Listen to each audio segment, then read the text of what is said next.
The media's having withdrawals. They've got the shakes again. They're looking for their next hit.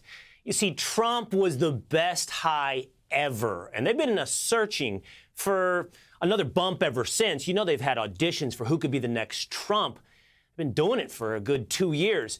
The latest little high they have managed to accomplish was George Santos. But again, like all highs, it wears off. You're always chasing that initial feel-good moment. They lost interest. People lost interest in George Santos. So the media goes back to the drawing board. They think hard, look for a new plan, look for a new George Santos.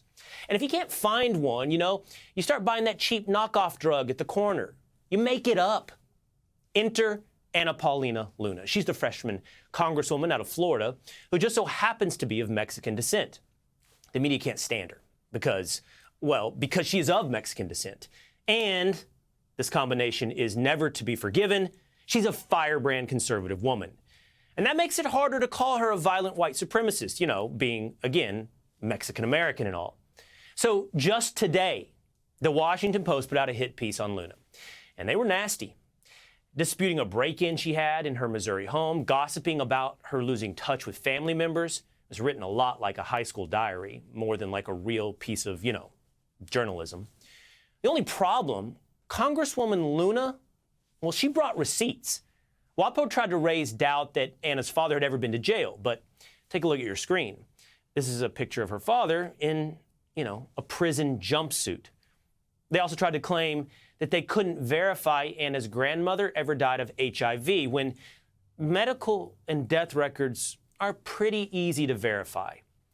It gets worse. The hit piece claimed that Luna was previously a registered Democrat in the state of Washington. And actually, they've already issued the correction on that one because all it really took was a Google search, which you usually do before you publish. And that Google search revealed that the state of Washington doesn't, in fact, do that. Just remember, the same Dems who are trying to mock Congresswoman Luna for changing her last name are the same ones who for 6 years told you Liz Warren was a Native American. Now here she is for herself. Florida's representative for the 13th District, Paulina Luna. Congresswoman, great to have you on the program tonight. As I mentioned, the Washington Post has already issued one correction regarding you being previously registered as a Democrat. What else did they get wrong? Well, they did start out with saying that I basically made up the fact that my father never went to jail. And as you saw with the records that we sent to Fox News, that's completely false. My story growing up within the welfare system, going to over 6 high schools, that's not something that the Washington Post wants to tell the truth about.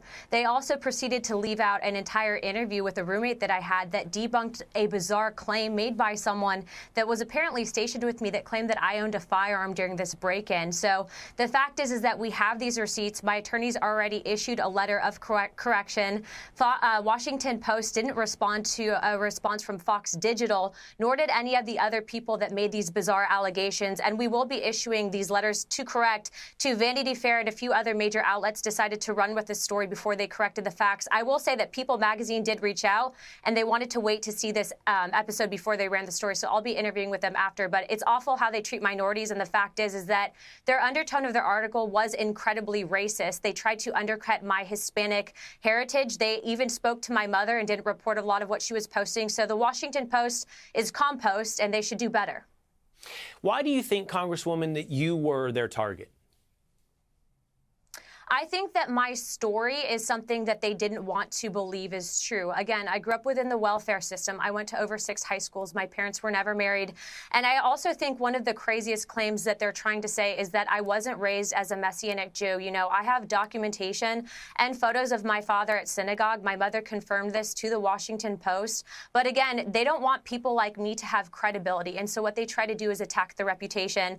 Mind you, this is also a few days after, though, I went after Yoel Roth and Twitter for exposing them as being joint state actors. And so I am on congressional oversight. I do believe that they're trying to, again, attack my credibility, and I'm not going to let them get away with this. The American people deserve honest representation. I'm exactly that, and I have the receipts to prove it.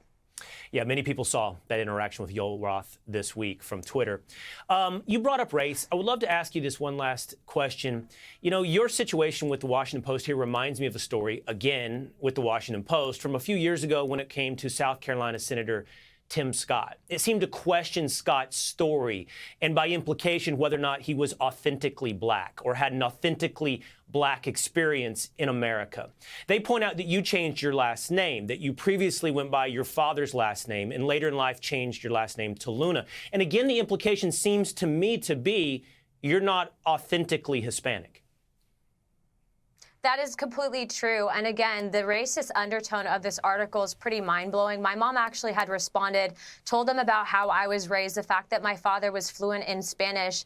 And, you know, we even provided them with immigration records of my grandparents, and they didn't want to report on any of that. And so when you see how they treat minority conservatives, you understand that this isn't about reporting the truth. It's about really attacking conservatives that can reach a base that they hope to control. It is about power. And the fact is that especially with Hispanic Americans of Mexican descent, we are largely moving to the Republican Party, and for good reason.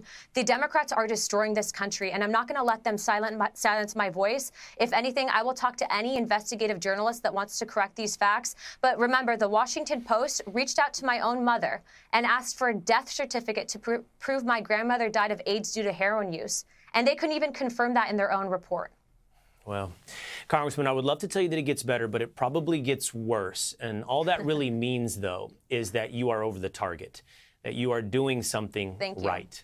And we appreciate you being on the program tonight. Thank you. Hey, Sean Hannity here. Hey, click here to subscribe to Fox News YouTube page and catch our hottest interviews and most compelling analysis. You will not get it anywhere else.